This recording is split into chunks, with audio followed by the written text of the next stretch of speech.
हम थोड़ी देर के लिए अंतर्मुखी हो जाएं, अंतस की यात्रा पर उतर चलें, भीतर की सैर पर उतर चलें, अपनी थर्ड आई में उतरते चले आना। बाहर चारों ओर बिखरी हुई चेतना को, अपनी कॉन्शियसनेस को वापस लौटा लेना, अपनी थर्ड आई से कनेक्टेड होते जाना।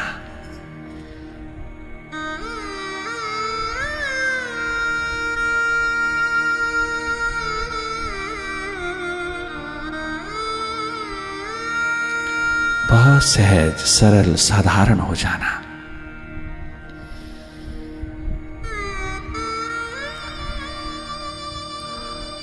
तुम केवल देखने वाले हो जाना। सहज में जो जो स्वतः दिखाई दे रहा है उसी को देखते रहना। देखने की कोशिश नहीं करना। तेरे पास बिल्कुल वैसी ही आंख है भीतर की जैसे तुम बाहर की आंखों से सहज पूर्वक देखते हो। ठीक वैसी ही आंख तेरे भीतर है जो देख रही है। तुम देख ही रहे हो। तुम स्वयं बता रहे हो कि भीतर अंधेरा है। स्वयं देख रहे हो। ये देखना जारी रखें। ये देखना कंटिन्यूटी में हो। थोड़ी कंसिस्टेंसी रखना। देखने की ये एकमात्र प्रक्रिया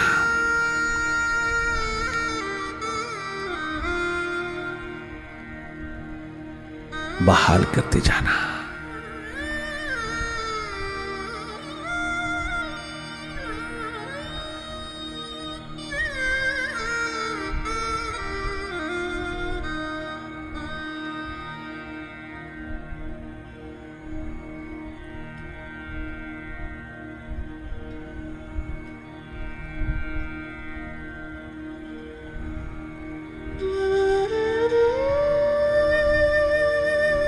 भूल जाएं सारे गम, डूब जाएं प्यार में, तू ही तू की हो सदा।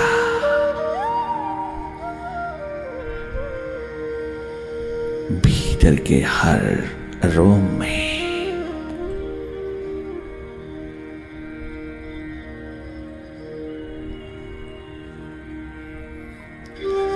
विचार दशा है तो जागे जागे देखते रहना। भाव दशा है तो डूबते चले जाना। हेड ओरिएंटेड गर हो तो तुम जागे रहना।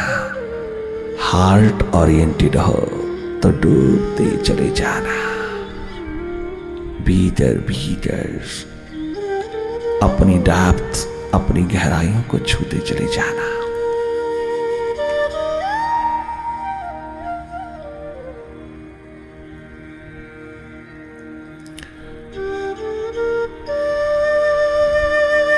जीवन जीना है तो गंभीर होके नहीं जीना।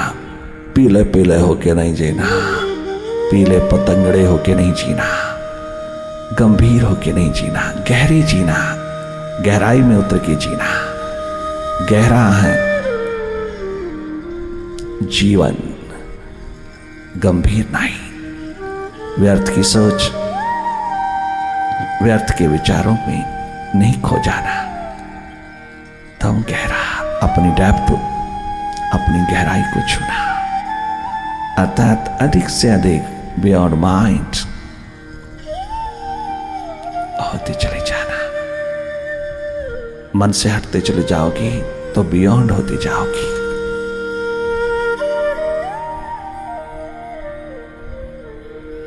कंटेम्पलेशन स्टेट, कंसंट्रेशन स्टेट, ये तमाम स्टेट्स माइंड का ही खेल है। किंतु मेडिटेशन बियॉन्ड माइंड का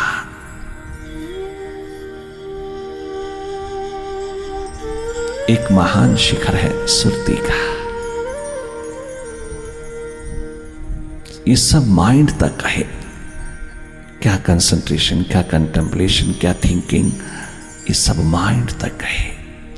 किंतु तुझे माइंड के पार, माइंड से अबाव, बियॉन्ड माइंड होना है। तुझे अपने अस्तित्व में रहना है। तुझे अपने स्रोत में रहना है जो मन से हट करके है, जिससे मन को भी पावर, एनर्जी, प्रकाश मिल रहा है। वो स्रोत तो स्वयं है। अपनी और अपनी कॉन्शियसनेस को उड़ेलते चले जाना। तुम स्वयं स्वयं को देखने वाले हो।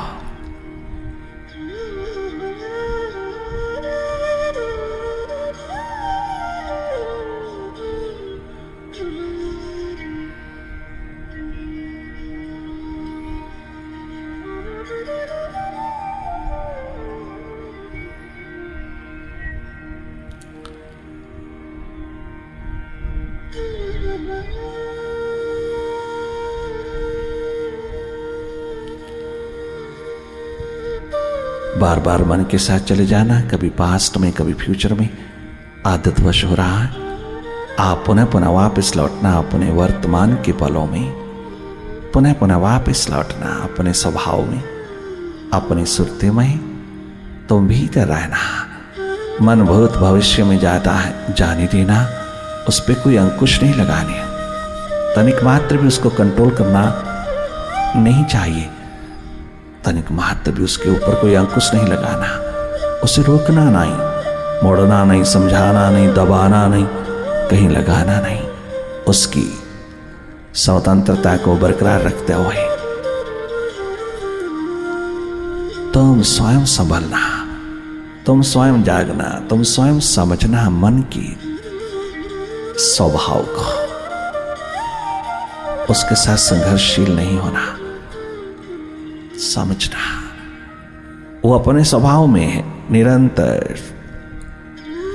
मूवमेंट में है, एक्टिविटी में है, निरंतर भाग रहा है। कभी पास्ट में, कभी फ्यूचर में, कभी बीते हुए कल में, कभी आने वाले कल में वह निरंतर भाग रहा है। आप उसके खेल को देखने वाले होना। वो बेचैन है या चैन में है, वो नेगेटिव है या पॉजिटिव है, दोनों स्थितियों में उसको देखने वाले होना। दोनों स्थितियों को जाके जाके देखना। मन का पास्ट और फ्यूचर में जाना उसका स्वभाव है, जाना भी चाहिए। पास्ट और फ्यूचर उसका निवास है, परंतु तेरा निवास है प्रेजेंट मोमेंट्स, वर्तमान, वर्तमान के पल। तुम वापस लौटोगे, भीतर रहोगे, तुम जागोगे, जानोगे जीवन के शिखरों को, तो धन्य धन्य हो जाओगी। तुम सम्राट होकर के जीना। बड़े बड़े सम्राट भी भिखारी होके गए, क्योंकि वह बाहर के हैं। तुम भीतर के सम्राट होना।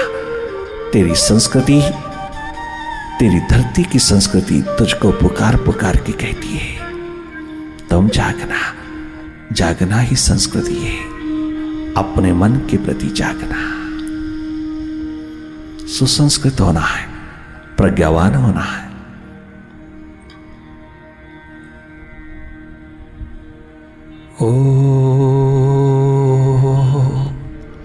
ओंकार, आमीन, आमेन।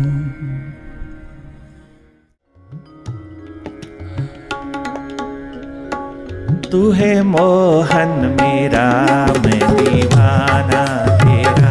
तू है मोहन मेरा, मैं दीवाना तेरा।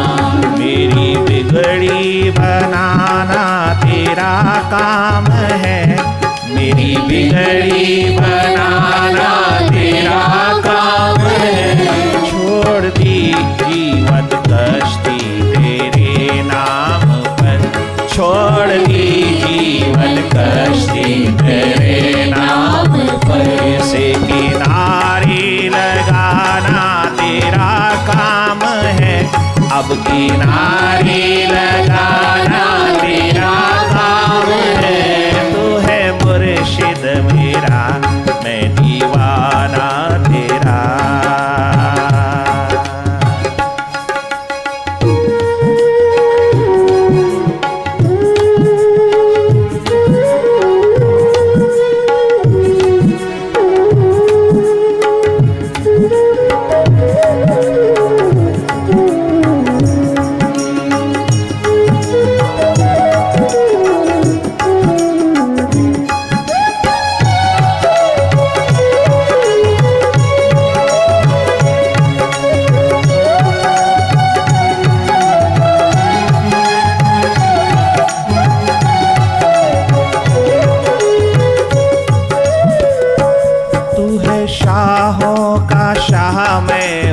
दर का गदा, तू है शाहों का शाह, मैं हूँ दर का गदा, तू है शाहों का शाह, मैं हूँ दर का गदा, तू है शाहों का शाह, मैं हूँ दर का गदा, तू है शाहों का शाह, मैं हूँ दर का गदा, तू है शाहों का शाह, मैं हूँ दर का गदा। आज सुननी पड़ेगी ये मेरी सदा, आज सुननी पड़ेगी ये मेरी सदा, आज सुननी पड़ेगी ये मेरी सदा, आज सुननी पड़ेगी ये मेरी सदा। मस्त हरदम रहो, मस्ती उतरी नहीं, मस्त हरदम रहो।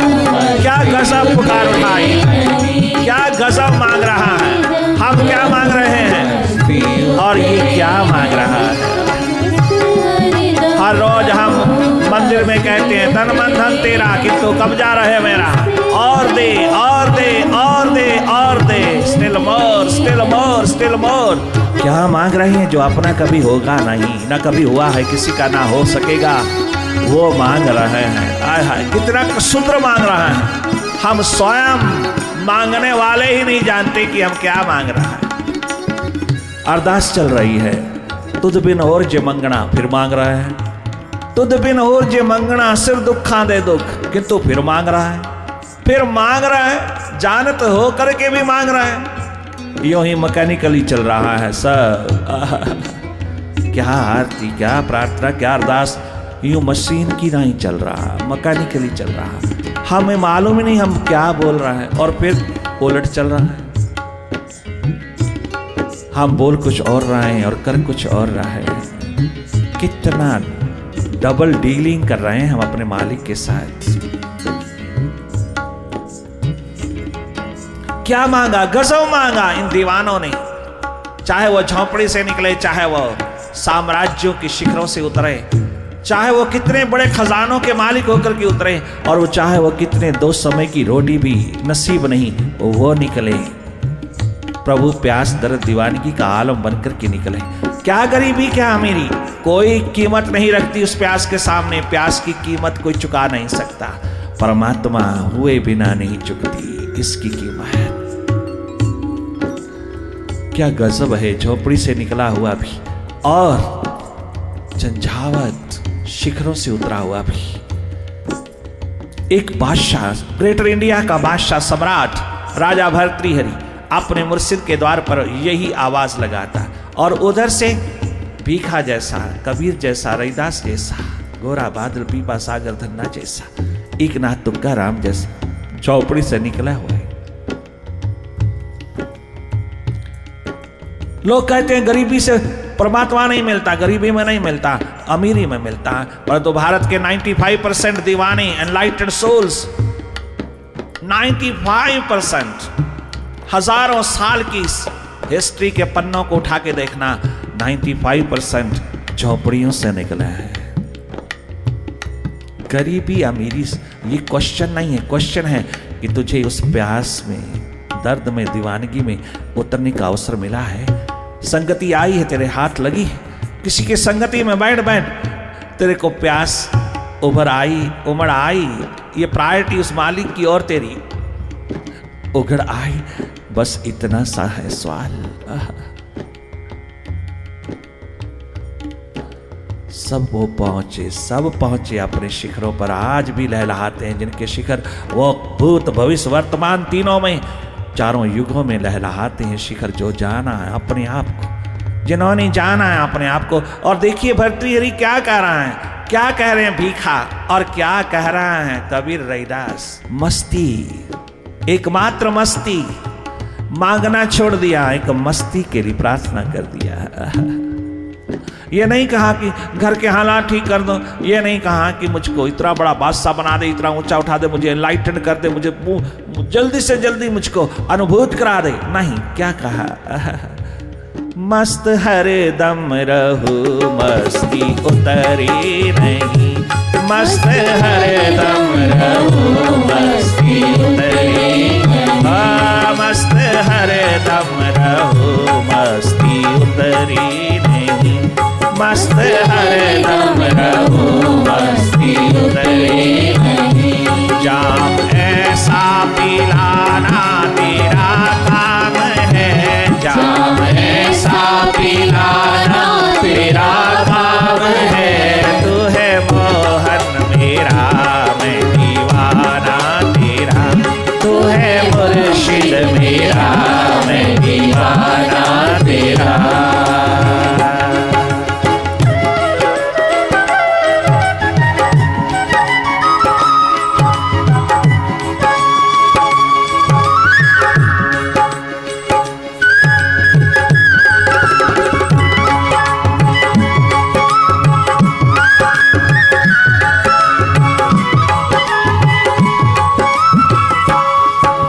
विजयपाद के द्वार पर 12 वर्ष का छोरा, 12 वर्ष का बालक तिलैया पहुंचा है, प्यास दर्द दीवानगी लेकर के पहुंचा है। वो 12 वर्ष का बालक कहता है, तिलैया कहता है, गुरुवर मैं बहुत रास्ते से गुजर के आया हूं, बहुत राहों से गुजर के आया हूं, मुझे शीघ्र अति शीघ्र अनलाइटन कर दे, मेरी प्यास को तृप्त कर दे, मेरी प्यास प्राणों तक उतर आई है, मैं जी नहीं सकता मालिक के बिना, परमात्मा के बिना, अपनी आत्मा को जागरूक किए बिना, कृपा करके यहाँ मेरी प्यास तृप्त करता है। कि तो गुरु ने गजब किया, गुरु ने कहा हाँ ये हाँ इतना जल्दी, हाँ सडन हैपनिंग चाहता है, संभाल नहीं पाएगा। सडन हैपनिंग आज तक कोई संभाल नहीं पाया, स्वयं अर्जुन भी संभाल नहीं पाया। इतनी जल्दी क्या है तिलैया, इतनी जल्दी क्या है।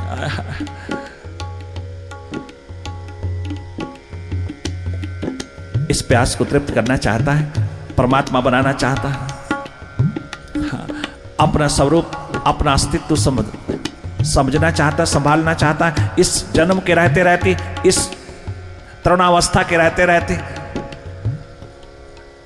तो तृप्त होना चाहता है, तो तल्लीन होना चाहता, लीन होना चाहता, तो ना कुछ हो जाना चाहता है बाहर से। हाँ यही मिटने के लिए आया, मिटने के लिए आया है। वाक्य मिटने आया तो फिर मांग क्यों रहा है, फिर चाह क्यों रहा है, फिर ये प्रार्थना क्यों उठा रहा है। तेरी प्यास दर्द दीवानगी छलकती हुई दोनों आंखों से अपने आप ही बता रही है, अगर तू मेरे हाथ में अपना आप देता है तो फिर मेरे पे छोड़ दा है, भरोसा अगर है तो छोड़ दे, नहीं तो वापस लौट जा। यूं ही अपना जन्म खराब करने की जरूरत नहीं है, भरोसा है तेरी वाइब्रेशन तेरे ऑरा में उतर करके जाना है, इस पे प्राप्त हो सकता है, हाँ तेरी प्यास तेरी आत्मा तृप्त हो सकती है बिल्कुल। तो फिर जा, मेरी आज्ञा है। 12 वर्ष लगातार तूने मुझे मिलना नहीं, 12 वर्ष लगातार तूने इस आश्रम की रसोई में रहना है, हाँ 12 वर्ष लगातार तूने धान कूटना है, तूने सेवा में उतरना है। स्टेट ऑफ रियलाइजेशन को गेन करने वाला इंसान अगर सेवा की बात सुन ले तो थोड़ी हैरानी होती है कि मैं आया कुछ और प्राप्त करने और तू देख कुछ और रहा करने को। हाँ अगर तुझको स्वीकार है तो रुक जा, नहीं तो वापस लौट जा। तू बहुत धनाढ्य परिवार का बच्चा लगता है। हाँ मैं प्रिंस हूं, किंतु मैं भीतर का होना चाहता हूं। तो फिर ये दिशा सेवा साधना की पहचान ले, इसमें उतर जा। 12 वर्ष लगातार तूने मुझे मिलने नहीं आना, इसी आश्रम में रह कर के भी तूने मुझे दिखाई नहीं देना चाहिए।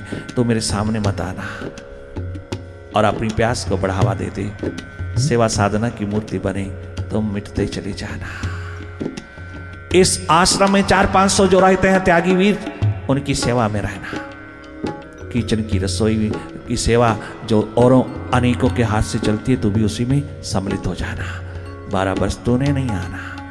कहानी बहुत गजब की, बहुत लंबी है, हम संक्षेप में इतना ही कहना चाहते हैं आप सबको।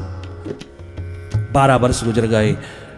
गुरुदेव बाहर आते हैं सुबह 3 बजे और बहुत बड़ी सभा जुटती है, हर रोज जुटती है। उस दिन स्पेशल तीन बजे ब्रह्म मुहूर्त में उन्होंने सबको संबोधित करके कहा, गुरु ने संबोधन किया कि आज तक जो भी इस आश्रम में रह करके तुम लोगों ने अनुभव किया है, सबसे ऊंचा अनुभव जिसको भी प्राप्त है, सबसे चोटी का शिखर का हाई एक्सपीरियंस जिसको उपलब्ध है, वह मेरी दीवार, इस कुटिया की दीवार के बाहर लिख दवा है, साफ जगह पे।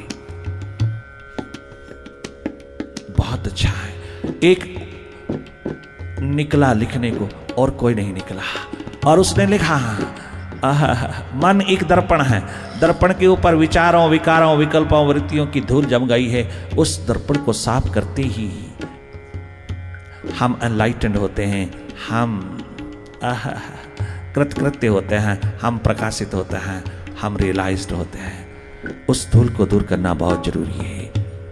ये किताबी ज्ञान लिख दिया, जो वेद कहता, शास्त्र कहता, उपनिषद कहता, गीता रामायण कहते हैं, जो कहते हैं वह लिख दिया। It's a gist of all Vedas, all scriptures, all religious books. किंतु रिजेक्ट कर दिया गया, क्योंकि गुरुदेव समझ गए कि अगर किसी के अंदर हिम्मत है, छाती तान करके बताइए किसने लिखा है, सब चुप कर गए, सब चुप्पी साध गए। तो गुरुदेव ने रिजेक्ट करके अपना रास्ता दिया कुटिया का। जब ये बात रसोई में हो रही थी तो वो बात सुन लिया तिलैया ने। तिलैया ने सारी कहानी पूछी और उसे बताई दी गई। तिलैया खिल के हंसा, मैं गुरुदेव के सवाल का जवाब दूंगा। तू दिन रात यूं ही धान कूटने वाला, यूं दिन रात यूं ही रसोई के काम करने वाले को क्या मालूम ज्ञान क्या होता है। बिल्कुल सही कहा, मेरे को लिखना नहीं आता, पढ़ना नहीं आता, अगर तुम मेरी मदद कर सको, उसने दो साधकों को कहा, अगर तुम मेरी मदद कर सको, तुम अगर लिख सको, मैं लिखवाता हूं। वो हैरान हो गए, उसकी वाणी में थोड़ी तरोताजगी है, थोड़ा दम है। कहने लगे दोनों साधक, हम जरूर तेरी मदद करने को तैयार हैं। अगर तू इससे बढ़कर के, इससे ऊंचा एक्सपीरियंस तेरे पास है और तू लिखवाने को राजी है, तो हम लिखने को राजी हैं। चल पड़े। वो लिखवाता है, लिखवाता क्या गजब लिखवाता है कि मजाक उड़ जाता है तिलैया का। तिलैया लिखवाता है, लिखिएगा, मेरी ओर से लिखिएगा। क्या मन नाम की कोई वस्तु ही नहीं है, मन है नहीं, दर्पण का सवाल ही पैदा नहीं होता। मन है ही नहीं, मन एक दर्पण है, ना मन है ना दर्पण है, तो विचार की धूल, विकार की धूल, विकल्पों, वृत्तियों की धूल कहां से आ गई। कोई डस्ट है ही नहीं। पहला लेख कहता है, mind is a mirror, mind is like a mirror. वो कहता है देयर इज नो माइंड, इसलिए क्वेश्चन ही नहीं उठता मिरर का। मन है नहीं, मन रूपी दर्पण है नहीं, तो धूल कहां से आएगी। जो इसको जान लेता है वो एनलाइटेंड हो जाता है। सब हंस पड़े, किंतु उन्होंने लिख दिया तो कहते हैं क्या तेरा नाम भी लिख देनी चाहिए? जरूर, मेरा नाम जरूर लिख दीजिएगा। मैंने कहा है मन रूपी दर्पण है नहीं, ना मन है ना दर्पण है, धूल का सवाल ही पैदा नहीं होता। यहां प्रकाश ही प्रकाश है।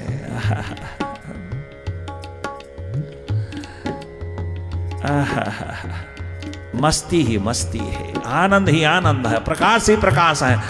ना माइंड है, ना माइंड रूपी दर्पण है, और ना धूल, विकारों, विकल्पों, वृत्तियों, विचारों की क्वेश्चन ही नहीं उठता।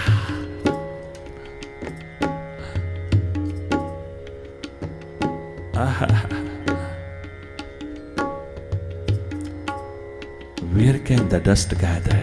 Where can the dust gather?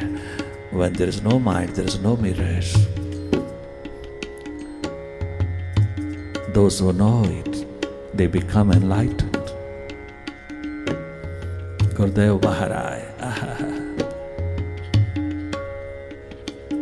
और चुपचाप चले गए। कोई जवाब नहीं, ना पॉजिटिव ना नेगेटिव, किंतु संतुष्ट हो गए। उनके चेहरे पर संतुष्टि, तृप्ति का खिला हुआ अस्तित्व नजर आया सबको, संतुष्टि का। वापस लौट गए कुटिया में और रात के समय उस बालक के पास स्वयं जाते हैं। तिलैया गजब कर दिया तूने, फलित हुआ। हाँ, कृपा बरस गई, आपकी रहमत बरस गई, अनुभव हुआ, अनुभूति का तल। हाँ, मैंने जो लिखा बिल्कुल सही लिखा, जानता हूं। तिलैया तूने लिखा, तूने आज्ञा का पालन किया, आदेश का पालन किया, तू मिटने को राजी हुआ, तत्पर हुआ। तो सेवा साधना की मूर्ति बनकर के 12 वर्ष लगातार इतना रुदन, इतना गंगा यमुना बहाया है तूने, इतने रुदन बहाया, इतना रुदन बनाया कि एक पल के लिए तो बाहर किसी और नहीं गया। तूने अपने माइंड को पुष्ट नहीं किया, तूने अपने माइंड को धोया, तूने अपने माइंड को कोई खुराक बाहर से नहीं दिया, तूने भीतर से दिया, तो भीतर मिटता ही चला गया। तू क्या ध्यान कूटता, अपने माइंड को कूटता चला गया। तूने ध्यान अपने मुर्शिद की ओर रखा और मन को कूटता चला गया। भीतर, एकमात्र भीतर चलता है प्रोसेस मेडिटेशन का। ठीक, तूने सार्थक कर लिया। हाँ, तूने जैसा चाहा था वैसा हो लिया। हाँ, मैं धन्यवादी हूं, धन्यभागी हूं आपके प्रति।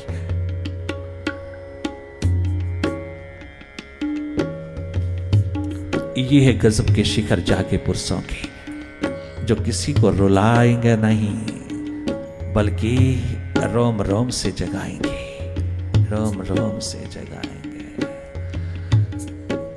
हर शख्स कह रहा है तुझे देखने के बाद, दावा मेरा बजा है तुझे देखने के बाद। राम बादशाह को अपने सामने देखते ही पूर्ण सिंह कहता है, टोक्यो की बात है, मैं आकर के तेरे द्वार पर वापिस न जाऊंगा। ये फैसला किया है तुझे देखने के बाद, ये फैसला किया है तुझे देखने के बाद।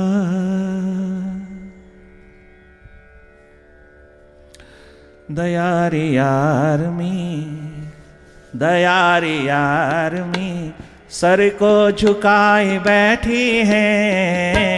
दया रे यार में, सर को झुकाए बैठी है। दया रे यार में, सर को झुकाए, वाह पूर्ण से,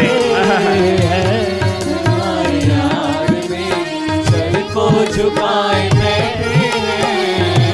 दया रे यार में, सर को झुकाए बैठे हैं।